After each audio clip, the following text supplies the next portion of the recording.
तब रात का वक्त था। अनामिका रॉकेट के पास आई, जो कि उसने खुद अपने हाथों से बनाया था। पर वक्त देखने के लिए उसके हाथों में घड़ी नहीं थे। लेकिन उस रॉकेट को देखकर अनामिका बहुत खुश हो रही थी। इतने दिनों की कड़ी मेहनत का फल मुझे आखिरकार आज जाके मिला है। मेरा सपना पूरा हो गया। मेरे पास जितना ज्ञान था उससे आज मैंने खुद का रॉकेट बनाया है।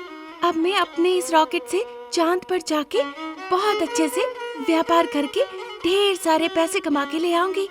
फिर पृथ्वी पे वापस आके मैं अपनी सासू माँ के साथ खेल खेलूंगी। सिर्फ खेल ही नहीं, वॉलीबॉल, कबड्डी, खो खो और जो खेल मुझे आते हैं सारे खेल खेल लूंगी उनके साथ। इस तरह खुद के बनाए हुए उस रॉकेट को देखकर अनामिका मन ही मन बहुत खुश हो रही थी। तभी सासू माँ शारदा, जो कि अपने बिस्तर पे सो रही थी, अचानक से उनकी आंखें खुल जाती है। बगल में ही टेबल पे रखे हुए घड़ी पर उनकी नजर जाती है तो देखती है कि रात के 11 बज रहे थे तब। अब चूंकि अचानक से नींद खुल गई थी तो वो बिस्तर पे उठ के बैठ जाती है। इस वक्त बहू रानी अनामिका सो रही होगी। चलो उसने छत पे क्या बनाया है एक बार जाके देख आती हूँ। जब भी वह देखना चाहती थी वो कसम दे के मुझे आने नहीं देती थी। ऐसा सोचकर वो बेडरूम से हॉल में आती है। चारों तरफ अंधेरा था, सन्नाटा छाया हुआ था। धीरे धीरे वो बाहर निकल आती है। फिर वो छत पे जाती है। जैसे वो छत पे आखिरी कदम रखने ही वाली थी तभी रॉकेट की हरी बत्ती बुदबुदाने लगती है। अनामिका ये देखकर समझ जाती है कि उसकी सासू माँ वहाँ पर आ चुकी है। अब तो कुछ नहीं होने वाला। जब तक सासू माँ छत पे आएंगी तब तक मैं अपने बनाए हुए रॉकेट में बैठ के हवा में उड़ जाऊंगी।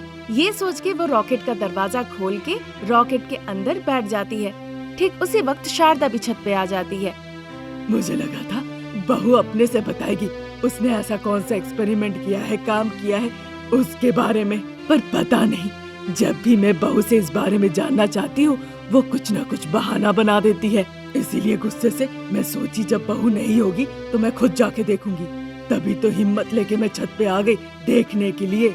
ये सोचकर शारदा छत पे आती है। तब तक अनामिका रॉकेट स्टार्ट कर चुकी थी और वो उड़ने ही वाली थी। तब तक शारदा छत पे आके रॉकेट को देखती है। इस तरफ रॉकेट में बैठी अनामिका अपनी सासू माँ शारदा को देखकर अपना हाथ हिलाती है और बाय बाय कहती है। शारदा जैसे ही रॉकेट को देखती है वो भाग के जाके उस रॉकेट को पकड़ लेती है। रॉकेट हवा में उड़ने लगती है। शारदा रॉकेट को पकड़ी हुई थी और आसपास चारों तरफ आश्चर्य होकर देख रही थी। रॉकेट बहुत तेजी से आसमान में उड़ने लगी। शारदा जो कस के रॉकेट को पकड़ी हुई थी वो उड़ते हुए बादलों को, चमकते हुए तारों को देखती है और ये सब देखकर वो बड़ी खुश होती है। अरे वाह, ये बादल तो बड़े सफेद हैं। इतनी सफेदी तो वॉशिंग पाउडर निरमा से नहीं मिलने वाली, ना ही रिन सुप्रीम से। देख के लग रहे हैं मानो दूध के मटके हो। इन बादलों को देखकर मुझे बड़ा अच्छा लग रहा है। जब वो ये सब सोच रही थी रॉकेट भी तेज गति से आगे बढ़ रही थी। अरे वाह, ये तारे भी कितने खूबसूरत हैं। अगर बहू पहले बताई होती तो मैं अपना सेल फोन ले आती, अच्छा सेल्फी लेती, अपने पति को भी भेजती। जा, कितना अच्छा होता अगर बहू इस बारे में मुझे पहले बताई होती। इस तरह कहकर बहुत उत्साहित हो रही थी शारदा। अरे बहू, जरा बादलों के पास ले चलो, मैं उन लोगों को चूमूंगी, उन पे बैठ के थोड़ा झूलूंगी। चलो चलो, उनके पास ले चलो। इस तरह से शारदा चिल्ला के कहती है, पर रॉकेट के अंदर बैठी अनामिका कुछ भी सुन नहीं पाती। रॉकेट हवा में तेज उड़ रही थी और उड़ते उड़ते वो आखिरकार चंद्रमा पे जाके पहुंच जाती है। अनामिका रॉकेट से उतर के चंद्रमा पे कदम रखती है। शारदा जो रॉकेट को पकड़ के ऊपर आ गई थी वो भी उतर के हंसने लगती है और फिर कहती है, हेलो बहू रानी, कैसी हो? सासू माँ, आप ऐसा कैसे कर सकती हैं? मैंने भी ऐसा नहीं सोचा था बहू, पर आखिरकार हम चंद्रमा तक पहुँच ही गए। सफेद मार्बल की तरह चंद्रमा को चमकता देख वो खुश होकर कहती है, अरे चंदा मामा, आप सिर्फ नीचे से ही नहीं, यहाँ पे भी आप बहुत ज्यादा खूबसूरत है। इसीलिए तो धरती पे हर माँ अपने बच्चे को आपको दिखाकर खाना खिलाया करती है। ऐसा सोचते सोचते जब वो मुड़ के देखती है तो उसे बहू कहीं नहीं दिखती है। शारदा बहुत घबरा जाती है। अभी तक तो यहीं पे थी, अब अचानक से कहाँ चली गई? पर मुझे इस बात का पता लगाना होगा कि बहू ने ये रॉकेट क्यों बनाई और यहाँ पे आखिरकार क्यों आई। ये सोचकर शारदा चंद्रमा पे थोड़ा आगे बढ़ के जाती है। वहाँ वो देखती है कि बहू रानी चंद्रमा पे कुछ लोगों से बातचीत कर रही है। डियर फ्रेंड्स, चंद्रमा पे आके छुट्टियां बिताने के लिए आप सभी का स्वागत है। अनामिका आप सभी दोस्तों को सुस्वागतम कहती है। जब वो ऐसा कह रही थी तभी शारदा वहाँ पे आ जाती है। अनामिका इस बात का परवाह नहीं करती है कि वो क्या कहेगी, पर उसे जो कहना था वो कहने लगती है। फ्रेंड्स, पहली बार चंद्रमा पे A to Z नाम की एक कंपनी आप सभी को बहुत ही खूबसूरत फ्लैट्स बेच रहे हैं। ये कंपनी पहली बार चंद्रमा पे आप सभी को फ्लैट्स बेच रही है। यहाँ रहने के लिए सभी तरह के इंतजाम किए गए हैं। आपको किसी तरह की कोई असुविधा नहीं होगी। घर भी बहुत सस्ते हैं, सिर्फ 25 लाख पर यार्ड। जल्दी कीजिए। अनामिका इस तरह से कहने लगती है। सभी लोग उसकी बातों पे भरोसा कर लेते हैं और एक एक करके सभी लोग अनामिका को पैसे दे देते हैं। अनामिका उन्हें कुछ कागजात देकर कहती है कि यही है रजिस्टर्ड डॉक्यूमेंट्स। सिर्फ उसने ठगा ही नहीं, ये सोचा कि यहाँ रुकना ज्यादा देर सही नहीं होगा, इसलिए सारे पैसे लेके सासू माँ को वहीं पे छोड़ के रॉकेट लेके निकल जाती है। रास्ते में ही उसका रॉकेट ब्लास्ट हो जाता है। सारे पैसों के साथ अनामिका समुद्र में जाके गिरती है। हाय भगवान, मेरे पैसे पैसे! ऐसा कहते हुए जब वो समुद्र में डूब रही थी तभी उसकी आंखें खुलती है। वो आंखों के सामने सासू माँ को देखती है जो एक बाल्टी पानी लेकर खड़ी थी। अरे सासू माँ, आपकी बेवकूफी सहन नहीं कर पाई तो आपको चंद्रमा पे छोड़ के आ गई थी, पर आप यहाँ कैसे आ गए? दिन में सपने देखना बंद करो, नहीं तो मैं तारे दिखा दूंगी। क्या मैं सपने देख रही हूँ? मतलब वो रॉकेट, चंद्रमा, फ्लैट्स, पैसे और सबसे बड़ी बात, मैं आपको चंद्रमा में छोड़ के आई थी। ये सब सपने हैं। हट रे, सच होता तो कितना अच्छा होता। इस तरह से सोचती है, फिर बिस्तर से उठ के जाके सारे सिंक से बर्तन इकट्ठा करने लगती है।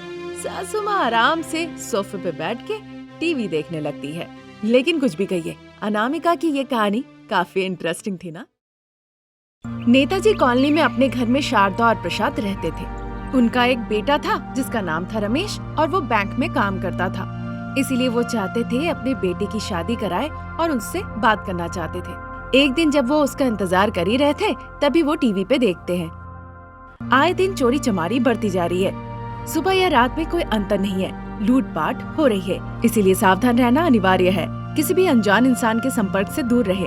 हो सकता है वो डकैती ग्रुप से हो। अगर आपको किसी पर शक हो तो कृपया पुलिस को फोन करके सूचना दे। आप सभी सावधान रहे। इस तरह से एंकर कहती है। ये सुनकर शारदा बहुत चिंतित हो जाती है। इन डकैतों के पास कोई काम नहीं है क्या? हाथ पैर तो सब ठीक है, कहीं जाके अच्छे से काम कर सकते हैं। हमें दिन ब दिन इस तरह से डर के रहना होगा क्या? जब ऐसा सोचकर वो किचन के तरफ जाने ही वाली थी कि रमेश अनामिका नाम की एक गरीब लड़की से शादी करके उसे घर ले आता है। इस तरह देखकर शारदा और प्रसाद दोनों परेशान हो जाते हैं। तभी रमेश कहने लगता है, मॉम, डैड, ये अनामिका है। ये बहुत गरीब परिवार से है। मैं उससे प्यार करता था, इसीलिए मैंने उसे शादी करके सीधा घर लेकर आ गया। उसकी बातें सुनकर शारदा और प्रसाद अनामिका को देखते हैं। बहुत ही मासूम लग रही थी, साथ ही बहुत ही पारंपरिक लड़की वो दिख रही थी। उन्हें लड़की बहुत पसंद आई, इसीलिए उन्होंने अनामिका को अपने बहू के रूप में स्वीकार कर लिया। अनामिका घर का काम काज, अच्छा खाना पका के ससुराल वालों का दिल भी जीत लिया। फिर वो बहू नहीं, उनकी बेटी बन गई। तभी एक दिन अनामिका और रमेश अकेले में लॉन में बैठे हुए थे और कुछ बातें कर रहे थे। रमेश कहता है, अनामिका, क्या तुम्हारा कोई सपना नहीं है? ये सुनते ही अनामिका की आंखें भर आई। अनामिका को रोते देख रमेश परेशान हो गया। क्या हुआ? क्यों रो रही हो अनामिका? अच्छा, अगर तुम्हें अपने बारे में बात करना पसंद नहीं तो कोई बात नहीं, हम कुछ और बात कर लेंगे। मैं अपने सपनों के बारे में आपसे कई बार कहना चाहती थी, पर हमेशा लगता था अगर आप नहीं राजी हुए तो मेरा सपना टूट जाएगा, इसीलिए नहीं बताई। डरने की कोई बात नहीं अनामिका, बताओ तुम्हारा सपना क्या है? मैं पुलिस अधिकारी बनना चाहती हूँ। क्या मुझे शिक्षित करने में आप मदद करेंगे? जरूर अनामिका, लेकिन तुम मेरी माँ का काम में मदद क्या करना, इस बारे में मैं माँ पिताजी से बात करता हूँ। अभी मुझे बच्चे नहीं चाहिए, इसीलिए हम उसके लिए आवश्यक सावधानी बरत सकते हैं। निश्चित रहो अनामिका, हम उन सावधानियों का पालन करेंगे। जैसे शारदा को उम्मीद थी, अनामिका घर का सारा कामकाज करती थी। सुबह उठ के सब साफ सफाई करती थी, घर में रंगोली डालती थी, फिर किचन में आके सबके लिए गर्मा गर्म चाय बना के सबको पिलाती है। ये सब देखकर शारदा बहुत खुश होती थी। ऐसे ही दिन निकल रहे थे।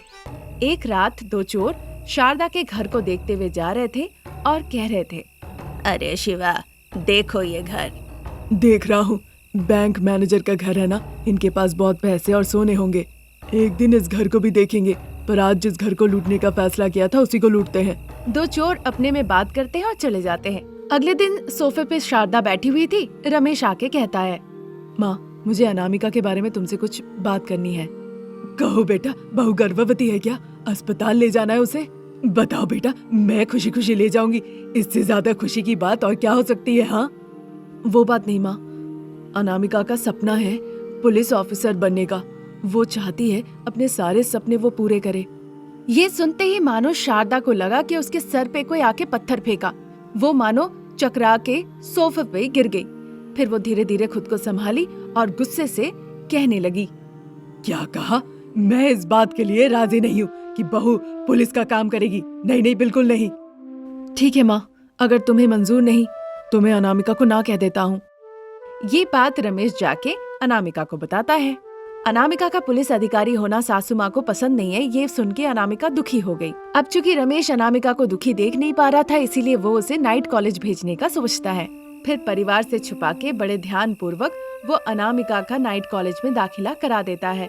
अनामिका रात में नाइट कॉलेज में पढ़ाई करती थी और सुबह घर का सारा काम काज करती थी, जिससे सासू माँ का दिल भी ठीक रहे। इसी तरह दिन गुजर रहे थे। अनामिका बहुत मेहनत से पढ़ाई लिखाई करती है। उसके अब परीक्षा के दिन आ जाते हैं। तभी एक दिन वो अपनी सासू माँ शारदा के पास आके कहने लगती है, सासू माँ, मैं मायके जाके आना चाहती हूँ। ठीक है बहू, जाओ घूम कर आओ। अनामिका सास ससुर के पैर छू के वहाँ से निकल जाती है। वहाँ से सीधा एग्जामिनेशन हॉल में जाके एग्जाम लिखती है और फिर खुशी खुशी घर लौट आती है। सासू माँ, ये लीजिए चाय। पिताजी, आपकी भी चाय। क्या बहू, तुम जल्दी आ गई? घर पे सब कुशल मंगल है ना? सब ठीक है माँ जी। 2 दिन रह के आती बेटा। अगर मैं वहाँ पे 2 दिन रह जाती तो यहाँ सासू माँ को दिक्कत हो जाती ना पापा जी। अनामिका की ऐसी बातें सुन के सासू माँ शारदा की आंख भर आई। क्यों बहू, तुम्हें सासू माँ से इतना लगाव क्यों है? क्योंकि सासू माँ भी तो माँ ही होती है ना माँ जी, इसीलिए। अब मैं खाना पकाने जा रही हूँ। बताइए आपके लिए क्या पकाऊं? मुझे इडली चाहिए और पिताजी को डोसा, और तुम्हारे पति को जो चाहिए उससे जाके एक बार पूछ लो। ऐसा कह के वो जल्दी से बेडरूम में जाती है अपने पति से पूछने के लिए कि वो नाश्ते में क्या खाना पसंद करेंगे। फिर वहाँ से वो किचन में जाती है और जिसे जो चाहिए वो बना के तैयार कर देती है। उस दिन परीक्षा का फल निकलने वाला था। अनामिका परीक्षा में पास हो जाती है और पुलिस ऑफिसर बन जाती है। अनामिका सासू माँ को ये बताने के लिए सही समय का इंतजार कर रही थी। उस रात अनामिका पुलिस ड्रेस में आती है और उसी रात चोर श्रीकांत शारदा के घर में चोरी करने आता है। चोर सीधा जाके फ्रिज खोल के देखता है। वहाँ पे चिकन फ्राई दिखता है, फिश करी देखता है और मुंह में पानी आने लगता है। वहीं खड़े खड़े वो खाने लगता है। आवाज सुन के शारदा की नींद खुल जाती है। लगता है घर में चोर घुसा है। ऐसे वक्त में घर में बेटा भी नहीं है। मुझे अनामिका को उठाना होगा। ये सोचकर वो धीरे धीरे दरवाजा खोलती है।